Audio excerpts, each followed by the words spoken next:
broadcasting live from Banjul. This is the news at 2200 hours from the Gambia radio and television services with me, Fatima Sise. And coming up, efforts seeking to improve cooperation between Banjul and Ankara have taken the Vice President Aja Fatoumata Jallow Tambajang to Turkey. And recalling a turbulent past to shape a democratic future, local and international activists mull over challenges and opportunities in the new Gambia. And what about inclusivity in tourism? A new institute co-founded by UTG lecturers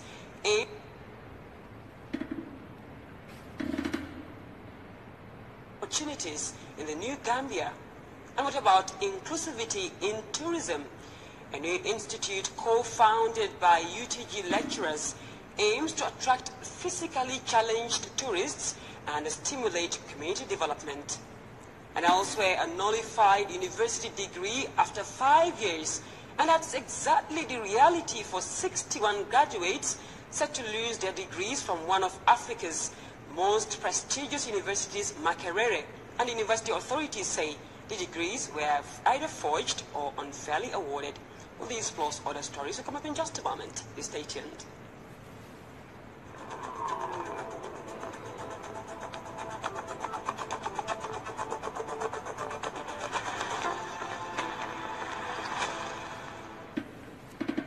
And the efforts seeking to improve cooperation between Banjul and Ankara have taken the Vice President Aja Fatoumata Jallow Tambajang to a forum organized by the Turkish International Cooperation and the Development Agency TICA, where she met with the president of that bureau. Deliberations which included meetings with the president of the Turkish Grand National Assembly and the president of the Turkish Justice Academy, centered on capacitizing national institutions, the legislature and the judiciary. Babukar Kamara tells us more. Continuing her engagements in Ankara, Turkey, is Vice President Aja Fatoumata Jallow. Her recent meeting with the Turkish International Cooperation and Development Agency has been considered as a breakthrough towards improving cooperation ties in the areas of key national development priorities. In all the sectors that I have highlighted here, and then you can see where you can intervene, and whatever selection you make, the sector will develop it and send it back through the diplomatic channel. We can, inshallah, start from the project, the prior project from the parliament, since it gives very big importance to the democracy, and the voice of the people has to be always a priority. And inshallah, maybe we can organize a delegation. Other priority areas for the Vice President's delegation have not only been limited to legislative reforms, but an encompassed transformation that has the need for capacity building programs and measures to address terrorism.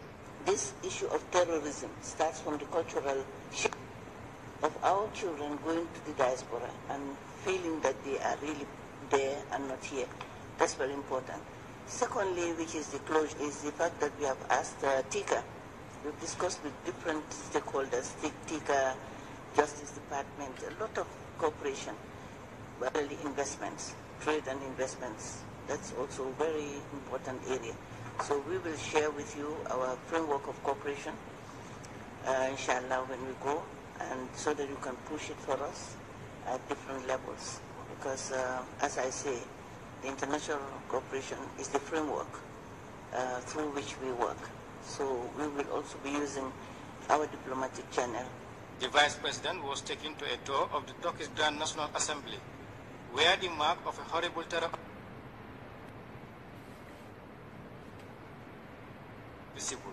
Vice President Tambajang and delegation later in the evening visited the Justice Academy of Turkey, where discussions centered on the need to reform the Gambian judicial system. The Vice President's engagements continue. Babukar Kamara, GRTS. And still on diplomacy, the Ministry of Foreign Affairs, International Cooperation and Gambians Abroad in collaboration with UNDP recently ended a 3-day training for Gambian diplomats and foreign service employees, as Sujata reports. The training, which aims to create a platform where newly appointed diplomatic personnel and foreign service officers can interact and improve their diplomatic skills, has ended with participants describing it as fruitful. The Gambian people have high expectations of anyone that's going to represent them, and the bar is even higher given the fact that we're in a new dispensation now. And the training we've had in combination with the people who have delivered the training has helped us. We all know that the training should have probably been for longer because you can't really train novices in 3 days. But hopefully most of us, or all of us, are quick learners. We've been chosen because we have certain competencies. They shared that experience with us, trying to train us how to comport ourselves, the diplomatic language, what is expected of you. I am representing the face of the Gambia, I'm representing the government and the people of the Gambia. So I want the world to see Gambia as a country in a positive light. So how am I going to comport myself in the world arena?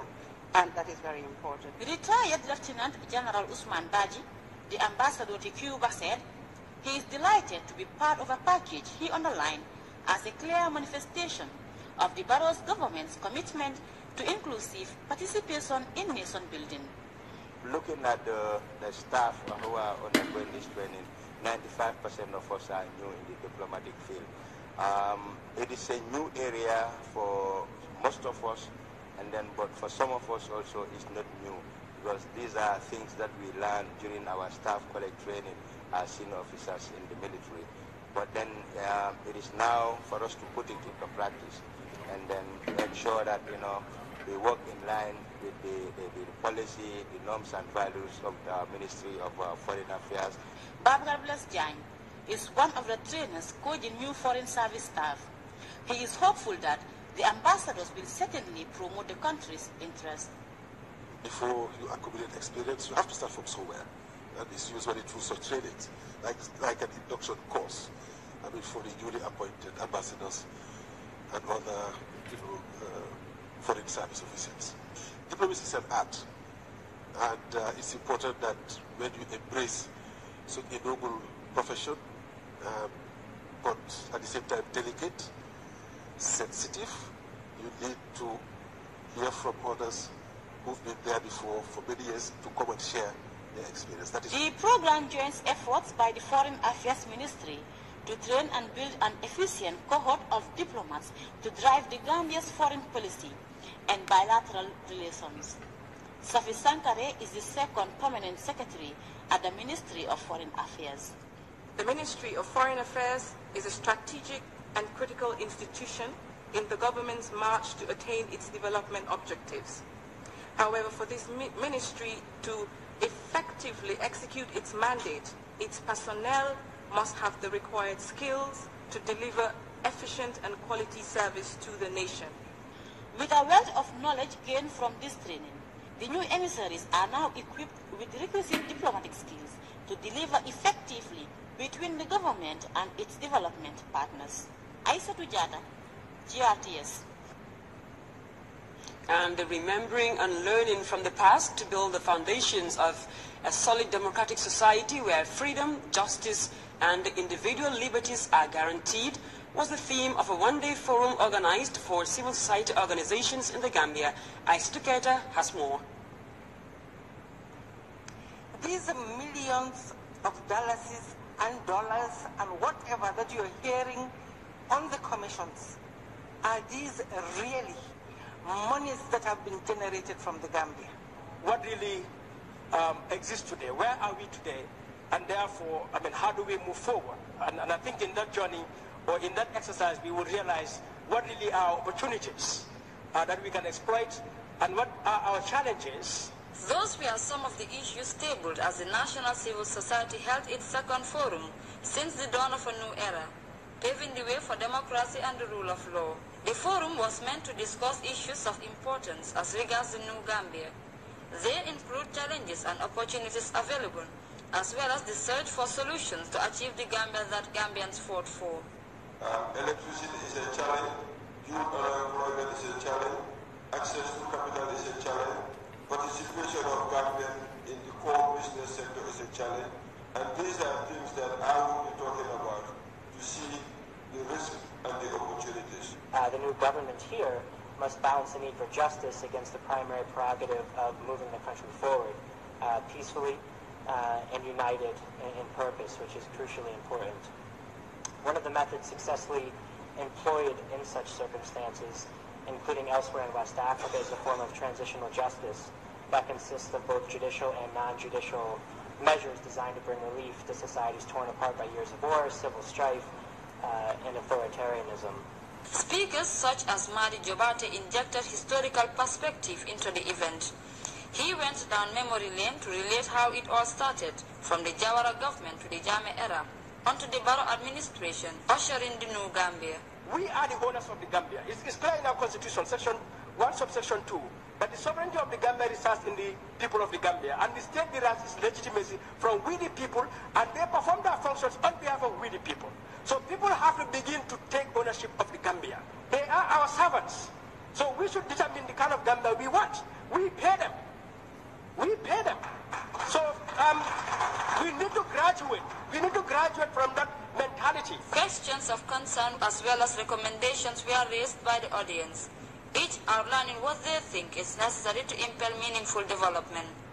Like in the case of the 53 vehicles donated to the National Assembly, I started asking myself, which kind of new Gambia are we all bragging about when the National Assembly that is responsible of approving the government expenditures, being grant loans or whatever from our tax money, are not still aware of the sources or don't know the sources of the vehicles being donated to them by the president. That this government is not very open to the media, and I don't know why. We've actually been talking about it and trying to see how we can get them to talk to the people more often. We should not just let it go like that. We have to demand for it, we have to ask for it, we have to make sure that it happens. This forum, like the previous one held in June, is meant to serve as an opportunity for the public to express their views on good governance, social justice and accountability, in making leaders responsible for their actions in a new democracy.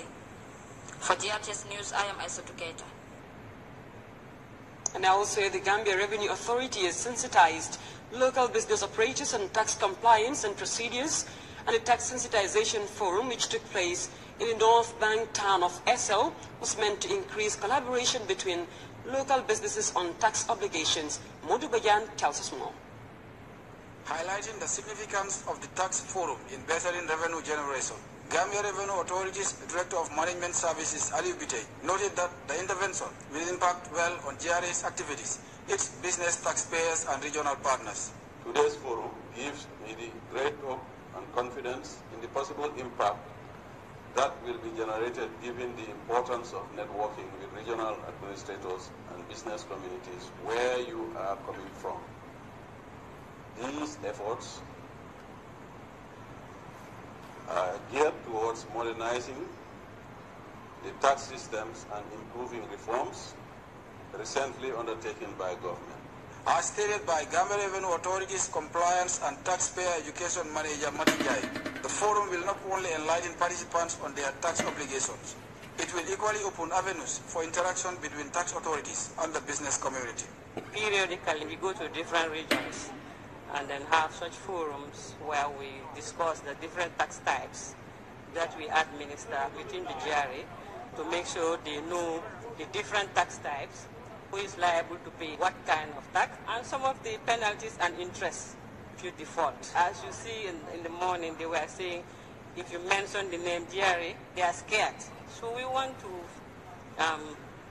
make sure that is eradicated. We are partners in development. If we don't have taxpayers, the authority cannot function. Participants were taken through several tax presentations, including value-added tax, as well as individual or business income tax by tax manager Marisar.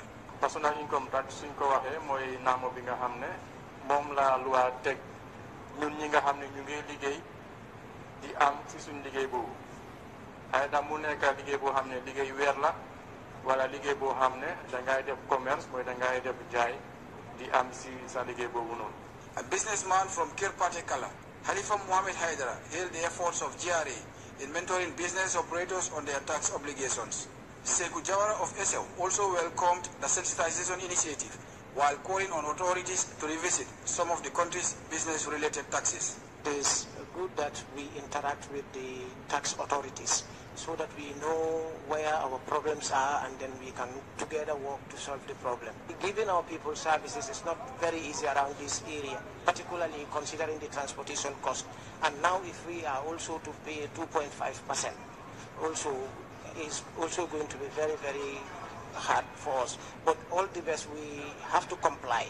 But we also appeal to the tax authorities to reconsider reducing this amount. While GRTS Abdullah Balde further reiterated the importance of rental tax, participants like Fatoumata SM Balde and Ibrahim Abba reaffirmed the essentiality of the tax sensitization, which has given them better understanding and appreciation of GRTS personal and business taxes. Modu Bajan, GRTS. And let's take a look at the University of the Gambia, where lecturers there have co-founded an institute called Tourism for All, the Gambia Charter. And the new program is aimed at raising capacity to cater for physically challenged tourist and community development programs. By Ibrahim Cham attended the official luncheon, and he tells us more. Stepping out of their normal lecture routines, Dr. Sidibe and Yaya Ba formed the Capacity Building Development Institute, in which we will be offering training programs to the tourism sector on special technical services for disabled travelers. Mr. Ba elaborated more. And over this, what you have been doing is to sensitize the people who are in the tourist industry, to make the tourist industry as disability friendly as possible. On the line, over the 10 years, what we discovered is the best way of ensuring the tourist industry is accessible is by training people. Training people in the sense that coming with a program, and that's why we came up with this training program, which has social work, community development, guardian and counseling, and then you have social work and community development combined together. Broadening the syllabus, Dr. Sidibe laid emphasis on the necessity of guidance and counseling, which will be a part of the courses they will be offering. So father absence, some of you who have done research in social psychology and sociology, is a very serious problem within a family, for example, especially when you deal with boys. So that's another illustration about the need, the absolute need to have trained guidance counselors. Not only in family affairs. Let's go to career counseling. Let's go to legal counseling. Let's go to making choices. The need is abundant. The Director of Department of Community Development stressed the importance of developing the ability to adapt to different situations. The Tourism for All, the Gambian Charter, was launched by Sekou Diba of the Ministry of Education. I think the institute also will empower the graduates with right type of skills that will help them to understand the dynamics of the society.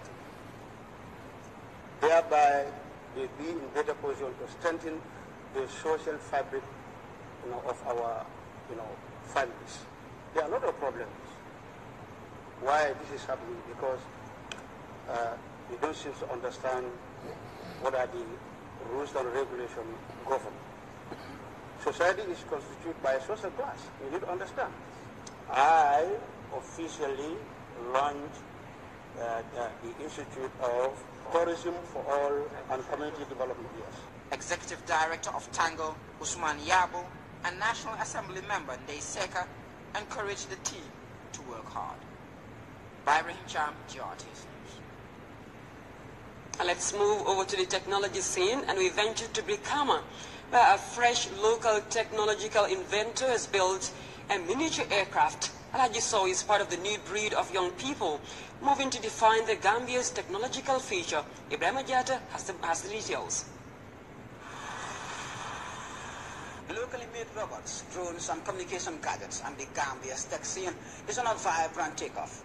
We head off to Brikama on the Combo Coastal Road along with Alaji Sow, the latest prodigy, imagined with a miniature aircraft and space jet. Many people, with talent, not even in Brikama, but we would like to regenerate this, for the benefit of this country. After months of work in his studio, the tech whiz is ready to launch his latest work and move on to a new scheme. I've been working for this project for the past 2 months back, gather the material in the surrounding area, because sometimes we go to walk around and gather some waste material, goods. So if I gather them and then I see it and take my research before I begin my work. Here he disbands the craft and fits it again. Beside him, another miniature space jet that could be the prototype for the country's first. That's why we bring the prototype to explain in the formality that we can create even more than that what we are saying. The largest metropolis in the West Coast, Brikama, has an amazing knack for producing talented sensations who come in a great multiplicity. Alaji is a young boy with a very good talent, and we really need assistance from anywhere. That's why the management says to the schools and how to create to help Alaji to at least utilize his talents. The country's robotic society, a group of young people recently created a robot developed besides other innovations. Lamin Temba thinks such initiatives by young people can help to provide more opportunities for the creation of jobs in new sectors. It's very important for the public sector and the private sector to support some talented people, young people like the nature of Alaji Son, to continue the type of work they are doing, so that at the end of the day, they can be their own employee. And they can employ more people through their creation.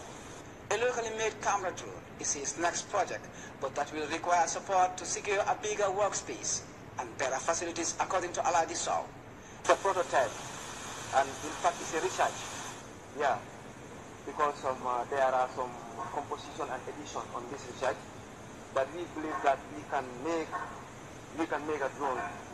If you can see the first page of the research, it's a camera, whereby we specify all the parts of the camera. The tech wonder is also involved in the real estate business, which he conducts as a day job, yet his real passion is designing and creating tech works like this one. This is the very picture of the country's technological future, moving in a bright direction, unveiling new innovations every day. But talented youths like Alaji Son need help to effectively encourage and position them to expand their skills in order to generate more employment for young people. Ibrahim Jata, GRTS. And let's take a look at a family in Kumkujang, West Coast region, which has lost all its belongings to a fire outbreak which occurred in the early hours of Thursday. And the fire destroyed everything and left occupants of the building with little or nothing to salvage from the wreckage. And that takes us to a break, but up next is News and Sports right after. Stay tuned.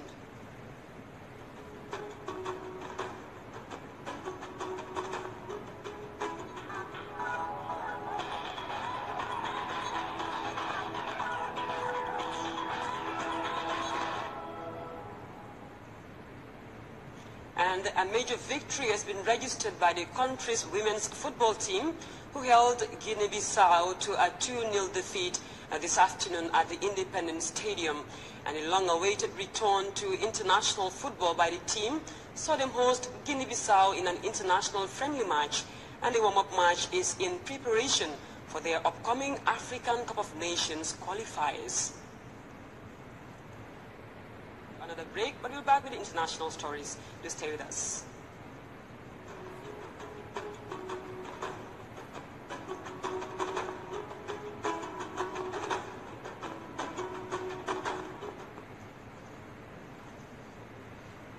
Welcome back. And one of Africa's most prestigious universities, Makerere, is set to recall degrees from 61 graduates who obtained their degree 5 years ago. And Uganda University says degrees were either forged or results altered by lecturers in return for favors. And we have more in this CGTN report. Degree awards from Uganda's oldest university are being reviewed. Authorities at Makerere have found that results submitted by the different colleges do not match the final results released by the University Registrar's Office. The university suspects dozens of degrees were faked. This could affect graduates who are already working. The problem that we are dealing with, and which we are dealing with decisively, is the problem of change of marks on the results system. the online research system. What we have done is to close that system until we have rectified the situation. We have also suspended and even dismissed officers who are involved in the change of marks. Makerere University graduates about 10,000 students every year. Authorities here say they are investigating about 0.1% of graduates from the last 5 years. Dozens of prominent alumni have gone to school at Makerere, including Ugandan President Yoweri Museveni and former Tanzanian Presidents Julius Nyerere and Benjamin Mkapa. The university says it cannot afford to put the credibility of the institution at stake. So we are just telling people that at Makerere we are not going to tolerate any malpractice. There is zero tolerance for malpractice as far as examinations are concerned. And what is important is this is not a rampant thing. This is a few people who want to get our credentials without working for them. Makerere has been rocked by STOM staff demanding better pay, action which has shut down the university on several occasions. The cancellation of 61 degrees over the last 5 years comes as a warning to all those involved in the practice to stop it. The university is determined to maintain its image as one of the best in Africa. Isabel Nakiria, CGTN, Kampala, Uganda. And also in Nigeria, there is renewed hope that the remaining Chibok girls may be released by Boko Haram militants, and they were taken more than 3 years ago, and now Nigeria's Minister for Women's Affairs says major progress has been made in ongoing talks, and CGTN's Kalechi Emikalan tells us more. Music and dance fill the air at this send-forth for the 106 Chibok girls. They are being sent back to school after undergoing rehabilitation here in Abuja. The girls are part of more than 200 kidnapped by Boko Haram in April of 2014 from a rural secondary school in the northeast. They were freed under a deal brokered by the International Red Government of Switzerland. The government says they have all been healed from traumatic experiences during Boko Haram captivity and they're ready to resume school. All of them will now join the American University of Nigeria, a private university in Yola in the northeast. So they are going, it's a program, they call it foundation because it is an American university. In Nigeria, we call it a pre-degree program. So they are going there after going home to see their parents for 1 or 2 weeks until when the school is ready, and then we now take them to school. But even as these ones embark on a new journey to rebuild a career, more than 100 of them remain unaccounted for. The government says even would soon be freed. The good news is that very, very soon, by the grace of God, we'll have our remaining girls released. By the grace of God. That is to say, negotiations are still on, still going on very seriously. The government had never relented in the negotiations since the release of the 82 in May. The government is continuing, and we see light at the end of the tunnel. The news about potential release of the remaining girls rekindles hope, more especially after Boko Haram had said negotiations for further release wouldn't go on. But it's also unlikely that all the remaining girls would return. Shortly after the 82 girls were freed in a prisoner swap deal, it emerged that some of the girls had refused to be released because they had been radicalized. Some of them later appeared in a video released by Boko Haram saying they would never return home. The abduction of the girls drew international condemnation and brought Boko Haram insurgency in the spotlight. Kelechi Amekalam, CGTN Abuja, Nigeria.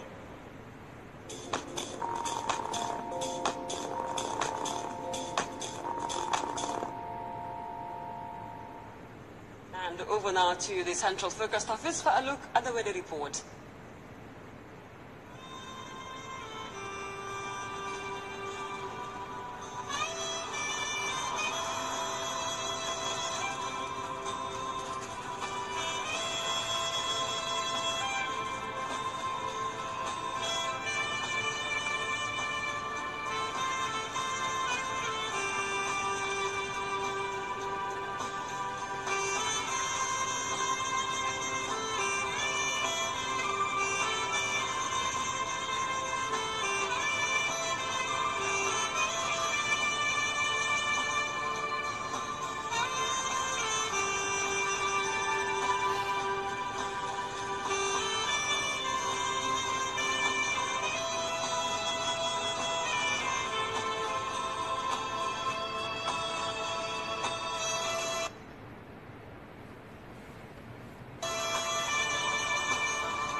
And before we take leave of you, we'll take a quick look at this news just coming in, where the President, His Excellency Adama Barrow, and a high-powered delegation will travel to New York to attend the 72nd session of the United Nations General Assembly. And this is President Barrow's first time to participate in the UN General Assembly Summit since coming to power.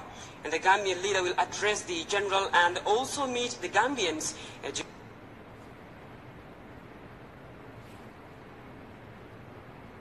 And all those invited to see the President and delegation are expected to be at the airport at least half an hour before the departure for the usual ceremonies. And that wraps up this edition of the News at 10. But before we go, a recap of the top stories once again. Efforts seeking to improve cooperation between Banjul and Ankara have taken the Vice President Ajay Fatimata Jallow Tambajang to Turkey, where she attended a forum organized by the Turkish International Cooperation and Development Agency. And recalling a turbulent past to shape Arctic future, local and international activists mull over challenges and opportunities in the new Gambia. And what about inclusivity in tourism? A new institute co-founded by UTG lecturers aims to attract physically tourists who swear a nullified university degree after 5 years. And that's exactly the real 61 graduates set to lose their degrees from one of Africa's most prestigious universities, Makerere, and the university authorities say the degree either forged or unfairly awarded. Well, that was all in this edition of the News at 10 with me, Fatima Dasise. Thank you for joining us and keep watching GRTS.